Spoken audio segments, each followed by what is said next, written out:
Hello, hello, my name is Mr. Kim, and today we will be multiplying and factoring using algebra tiles. If you can, please print out your guided notes so that you can fill it out with me. If you have your algebra tiles with you, please take those out as well. This concept might sound familiar because this was the last thing we talked about before spring break. Once again, I want to make sure we review these concepts and that we're okay with using algebra tiles to solve these problems because these are concepts that are so important, okay? So get everything out and let's get started with the first problem. So here we have 3 times the quantity of 2x plus 1. And so the way you can visualize this is what we're doing is we're going to create a row that has 2x plus 1, right? We'll start with that. And then this 3 tells me that I'm going to have 3 rows of 2x plus 1. So what I want to do is I'm going to create a second row that has 2x plus 1 in it. And then I'm going to create my third row, which has 2x plus 1. And so in the end, what you end up with is something like this, right? So what I want you guys to do is just draw a little picture of what we just did right here, right? So in my picture, I'm just going to draw 2 rectangles first, followed by a single tile. And then I'm just going to make 3 rows of that, okay?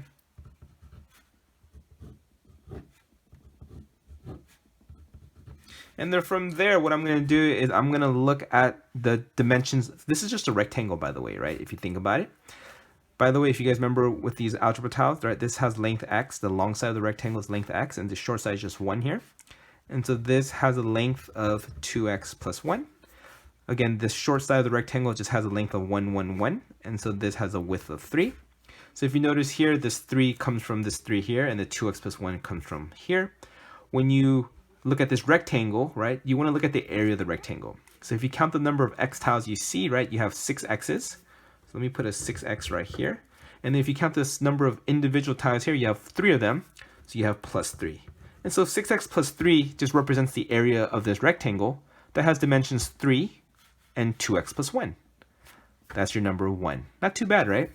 You could have also done this using distributive property, right? Where you can take this 3 and just distribute to the 2x and the 1. But for the purposes of this lesson, we're going to mainly be using algebra tiles to do problems like this. So if you guys remember from last time, when your video screen says your turn, what I want you guys to do is pause the video and try the problem on your own. So when you see your turn, please try number 2. I want you to use your algebra tiles to first set it up. I want you to draw the picture of your algebra tiles, and then I want you to write down your final answer. And when you think you have your answer, press play so you can check your answers. So for number 2, I'm going to set up 3 x's, right? And then plus 2. And because there's a 2 here, that means I need 2 rows.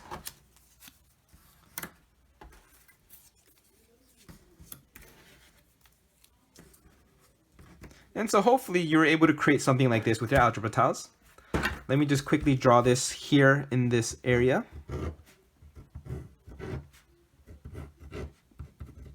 My first row is done.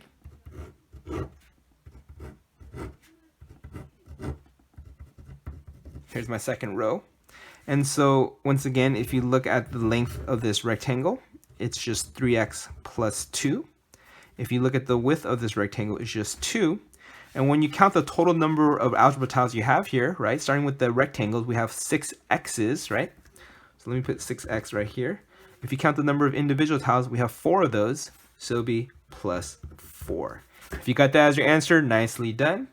If you made a mistake somewhere along the way, not a big deal. Just learn from your mistakes moving forward. All right, guys, good job. Let's go on to number 3. So what ends up happening is, if you notice, these numbers start getting pretty big, right? Here, I would have to have 8x plus 4. And then I'd have to have 10 rows of that.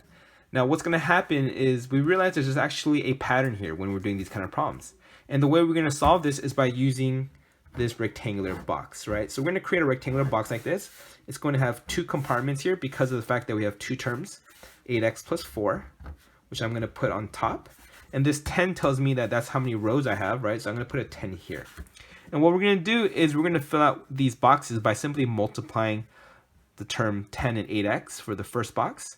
10 times 8x gives me 80x, and then 10 times 4 gives me 40. And so when you write down your final answer, you just write what's in the box. Now I do have an 80x, There's no plus sign here, but you have to understand that this is positive 40. So you're really just adding 40 more of these little tiles, right? And so my final answer would be 80x plus 40. Now, if you notice, there are some similarities between what we did here and what we did with the algebra tiles. So I want you to take a close look at that. You notice I have a rectangle here, just like I have a rectangle here. Do you see how this is like the number of rows, right? Just like we have the number of rows here. Here we have the algebra tiles, right? The length of my rectangle, which is 8x plus 4. And then if you notice here, when we multiply them, we ended up with 80 x's here, which are the rectangles, right? And you had 40 ones, which are the individual tiles. And you notice how in all of these pictures that we did earlier, we had all the x's on the left side and we had all the single ones on the right side, right? Here we had all the x's on the left side, we had all the single ones on the right side. We're really just recreating that when we're making this rectangular box. So hopefully you can see the similarities between what we did here and what we did with our algebra tiles.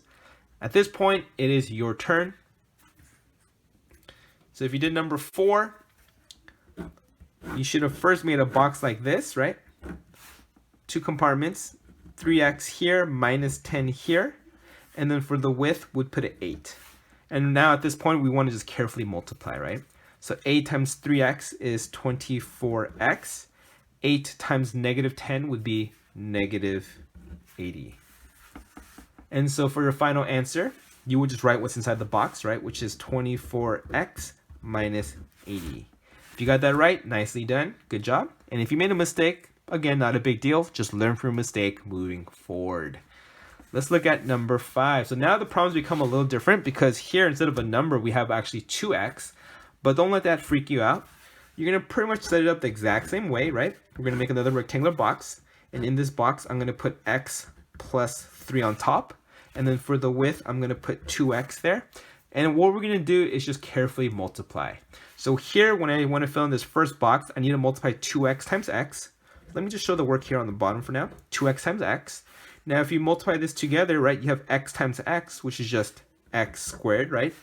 And then you have a 2 in the front. So for your first box, you should put 2x squared. When you do 2x times 3, you'll get 6x. And so your final answer will be 2x squared.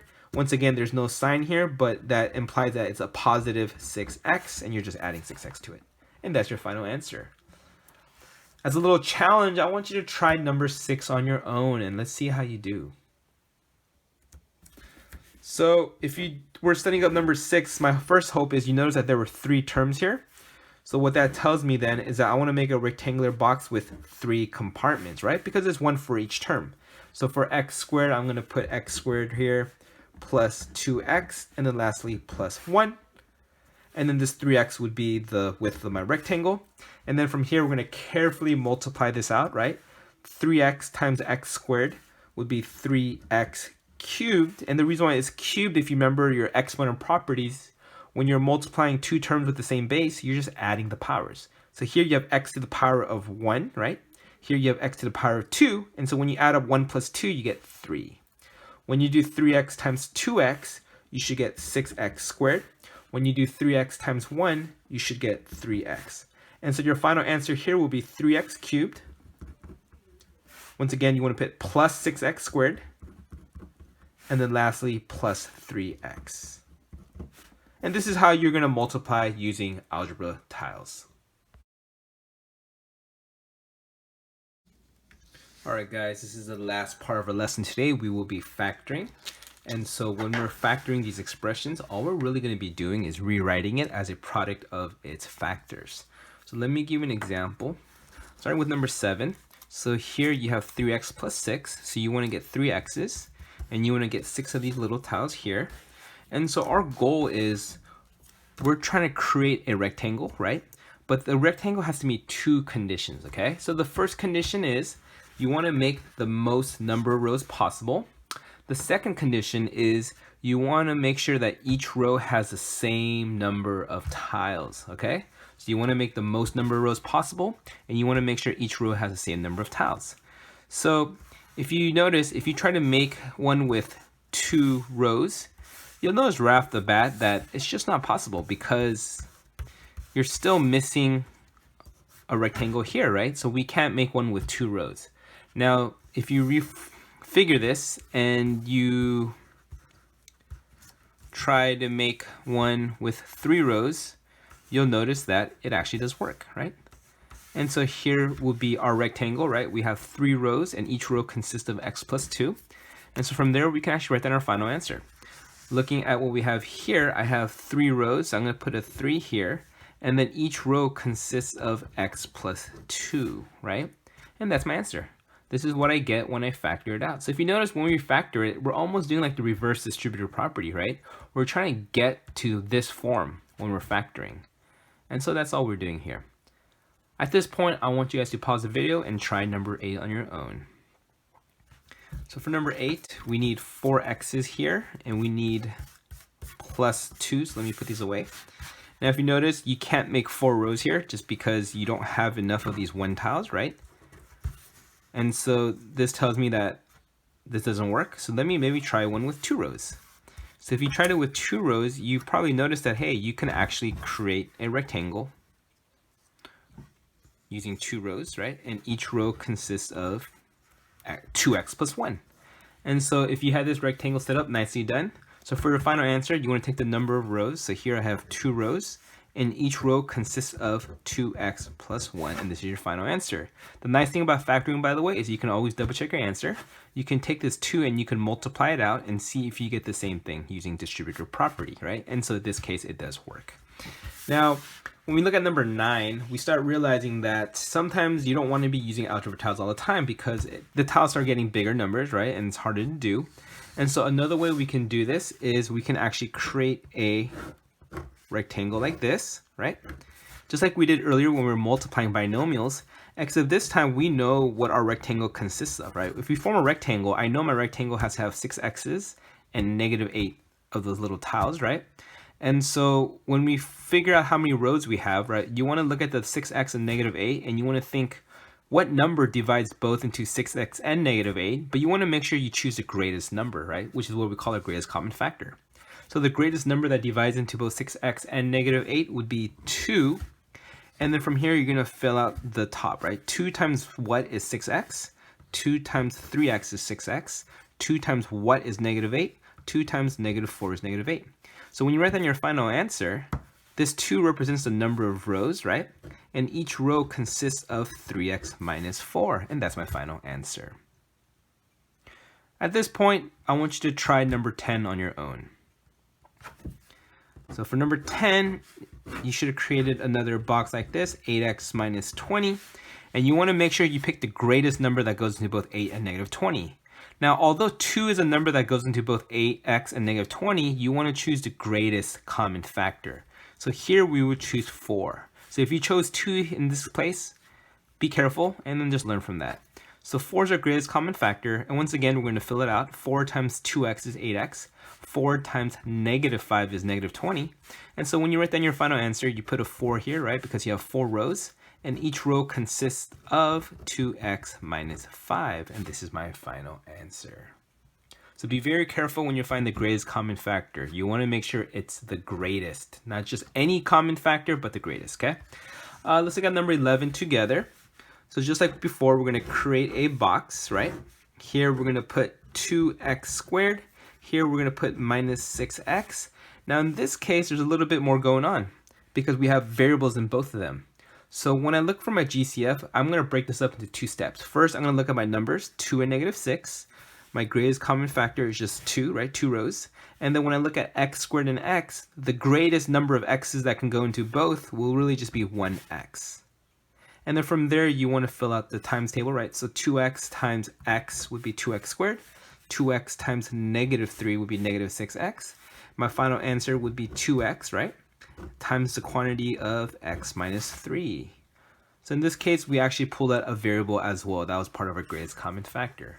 At this point, I want you to try number 12 on your own. So number 12 should look something like this, where we're going to actually create 3 compartments because you have 3 terms. Each term has, well, the first compartment has 3x cubed, the second compartment has 6x squared, and then the third compartment has 9x.